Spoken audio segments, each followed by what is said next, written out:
est composée d'anciens rebelles, d'enfants soldats, des personnes. Mais c'est la partie de cette armée qu'on va refonder. Mais non, cette armée est jetée dehors. Comment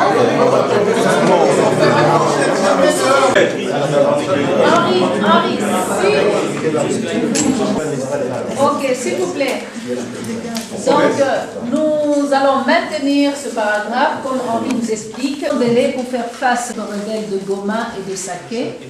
Les rebelles se doivent de déposer les armes et de se constituer un interlocuteur politique, comme l'exige le dialogue démocratique et conformément à la phrase. Exigeons le retrait sans condition et sans délai des troupes rebelles, qu'on peut remplacer par M23, de Goma et de Saké. Les rebelles se doivent de déposer les armes et de se constituer en interlocuteur tout court, comme l'exige la Constitution.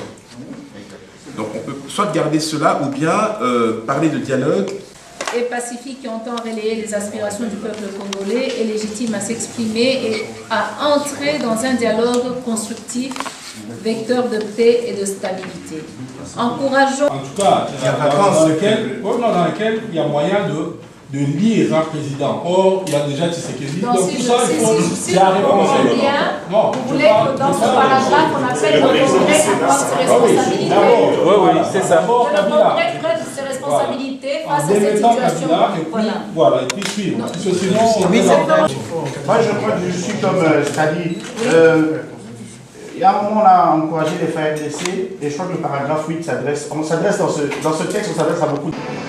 Docteur Mbungani, vous sortez d'une réunion entre partis politiques pour concertation. Est-ce qu'on peut connaître le thème de cette réunion? D'abord, c'est une dynamique des Congolais de la diaspora qui se sont réunis aujourd'hui pour échanger sur la situation catastrophique à l'est de la République.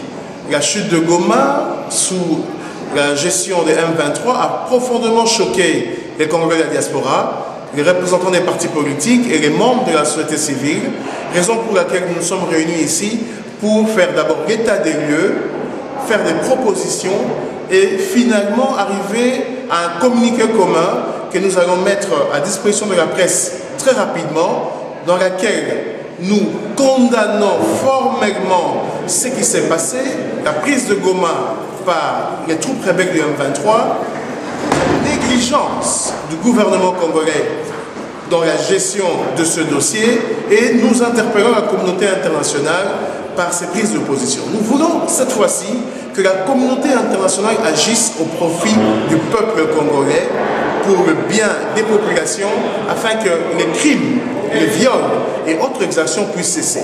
Voilà la raison pour laquelle nous sommes réunis ici. Nous portons haut et fort la voix du reste de la population. Nous voulons que les gens sachent que ça ne va pas chez nous. La prise de la ville de Goma est inacceptable et en tant que force politique, nous allons mener ce combat partout où il faut, rencontrer des décideurs politiques ici en Belgique, ailleurs, les représentants de la Commission européenne, de l'Union européenne, ainsi que des chancelleries internationales pour parler au nom de notre peuple afin que cessent les violations graves des droits de l'homme de notre pays. Est-ce que vous pouvez rassurer nos lecteurs que vous ne vous battez pas contre les conséquences et non contre les causes profondes de la chute de Goma? À savoir que l'illégitimité est criante au Congo, il y a eu des élections chahutées, tous les médias du monde en parlent. Vous ne pensez pas qu'il serait nécessaire de faire allusion à cela? Mais évidemment, la situation dans laquelle nous sommes maintenant, parce qu'il y a une crise grave de légitimité. Celui qui est à la tête du pays ne devrait pas l'être. C'est pour ça que le pays est agressé, mais il n'y a pas une adhésion populaire derrière Joseph Kabila. Nous condamnons et nous demandons sa démission. Le peuple congolais doit savoir que Kabila n'a plus lieu à diriger ce pays. Et je lance un appel vibrant aux députés et sénateurs qui se réunissent en congrès pour demander la démission de Joseph Kabila. Nous devons récupérer notre pays. Voilà le mot de la fin.